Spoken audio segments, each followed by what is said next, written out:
Assalamualaikum teman-teman Milanisti semua, ketemu lagi dengan Maestroza Channel. Sebelum nonton video-video kita, jangan lupa untuk di subscribe dan tonton videonya sampai habis ya, supaya Maestroza bisa terus semangat berbagi info tentang klub kesayangan kita, AC Milan.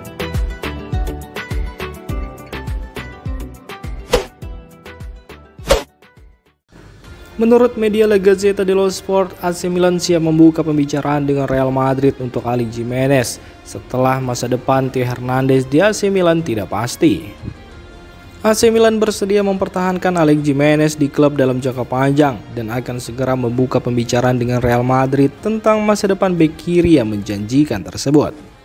Pihak Rossoneri mengontrak Jimenez dengan transfer permanen sebesar 5 juta euro dari Los Merengues di musim panas lalu, tetapi raksasa La Liga memiliki dua opsi untuk membawanya kembali ke klub.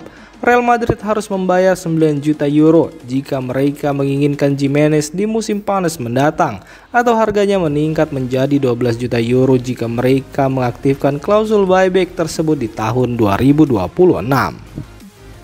Itulah sebabnya AC Milan bertekad untuk membahas kesepakatan baru dengan Real Madrid. Tetapi apakah mereka akan berhasil masih harus dilihat. Rossoneri pertimbangkan pertahankan Jimenez di klub karena masa depan Theo Hernandez sendiri di AC Milan semakin tidak pasti. Diketahui jika pemain asal Prancis itu memulai 2 laga seri terakhirnya dari bangku cadangan. Bahkan setelah agennya mengklaim jika Theo ingin menandatangani kontrak baru, Rossoneri masih dapat menjualnya di musim panas ini. Menurut La Gazzetta dello Sport, Bayern Munchen tetap tertarik pada Theo karena klub Bavaria itu berniat menjual Alphonso Davies pada tahun 2025. Tim lainnya yang sedang membidiknya adalah Manchester United setelah mereka ditolak Federico Di Marco.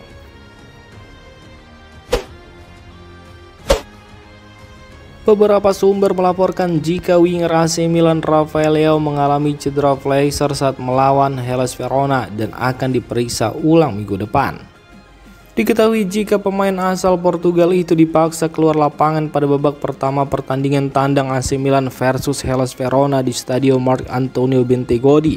Posisinya langsung digantikan Theo Hernandez dan mendorong Alex Jimenez ke posisi winger. Rafael Leao kemudian menjalani tes medis pada Sabtu pagi dan menurut TMW dan sumber Italia lainnya, pemeriksaan di Portugal menyoroti adanya pemanjangan flexor di paha kirinya. Rafael Leao akan menjalani pemindaian MRI baru minggu depan.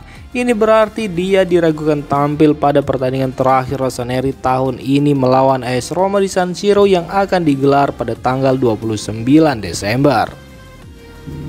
Sementara itu, laporan dari calciomercato.com menyebut jika Rafael Leao pasti akan absen dalam pertandingan melawan Roma minggu depan dan juga bisa saja absen di laga semifinal Supercoppa Italiana melawan Juventus pada tanggal 3 Januari mendatang.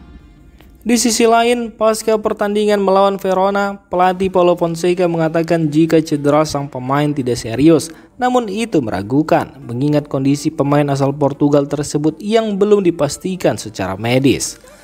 Pelatih asal Portugal itu saat ini tanpa 9 pemain tim utama, tetapi Ismail Bennacer kembali berlatih ke kelompok pagi ini dan diperkirakan akan tersedia melawan AS Roma akhir pekan depan.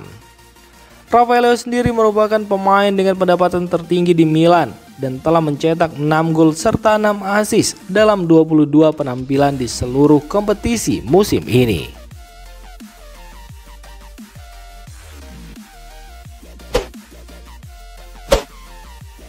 Menurut laporan di Uruguay, AC Milan hampir mengamankan tanda tangan pemain berbakat dari Atletico Paranaense, Agustin Canobbio, seharga 4 juta euro. Pemain berusia 26 tahun itu adalah pemain sayap serba bisa yang bermain terutama di sayap kiri, tetapi dapat juga bermain di sayap kanan atau dalam peran trequartista yang lebih dalam di belakang penyerang, sama seperti Christian Pulisic versi sebelah kiri. Sejauh ini Agustin Canobbio memiliki 12 cap senior untuk tim nasional Uruguay, di mana ia berhasil mencetak 1 gol dan memberikan 1 assist. Canobbio merupakan bagian dari skuad Uruguay yang finish ketiga di Copa America edisi 2024, meski ia hanya tampil sebentar sebagai pemain pengganti di semifinal melawan Kolombia dan kemudian bertengkar dengan pelatih Marcelo Bielsa.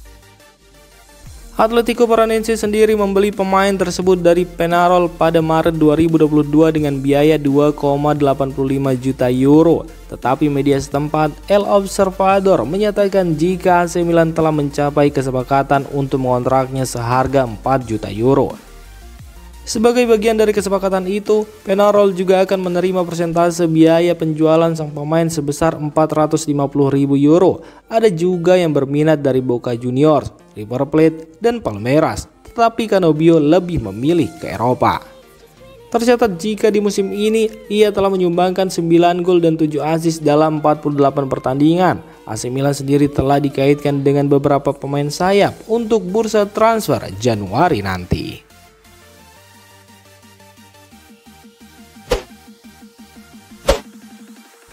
Charles De Ketelaere tampil semakin hebat di Atalanta. Nama Paolo Maldini kembali berkumandang sebagai orang yang memahami bakat sang pemain dan mendatangkannya ke AC Milan.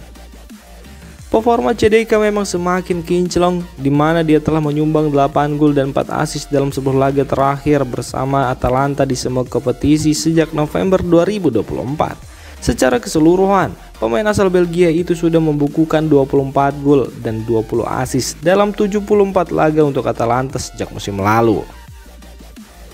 Catatan itu bahkan lebih cepat dari pencapaiannya di klub sebelumnya, klub Brugge, di mana ketika masih di klub Brugge, De Ketelaere membutuhkan 120 pertandingan untuk mencapai koleksi 25 gol dan 20 assist. Ketajaman pemain kelahiran 10 Maret 2001 ini dalam cetak gol dan membuat assist dari posisi sebagai gelandang serang mengingatkan orang pada legenda AC Milan Ricardo Kakà.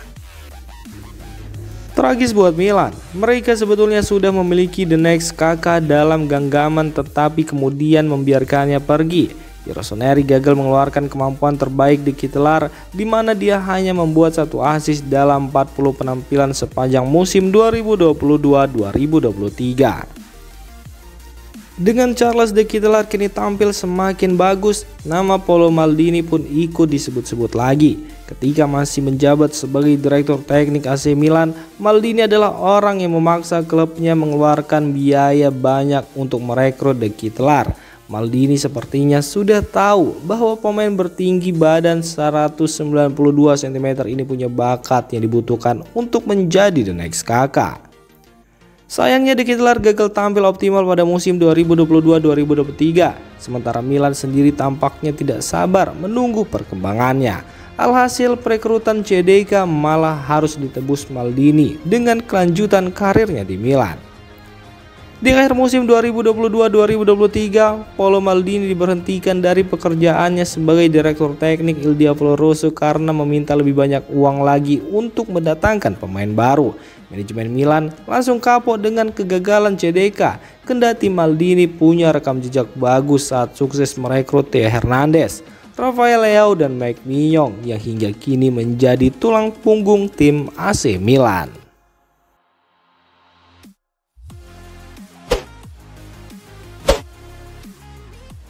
Demikian informasi dunia sepak bola terupdate hari ini. Untuk kamu yang gak mau ketinggalan seputar informasi sepak bola Eropa, silahkan like, subscribe, dan share video ini. Terima kasih.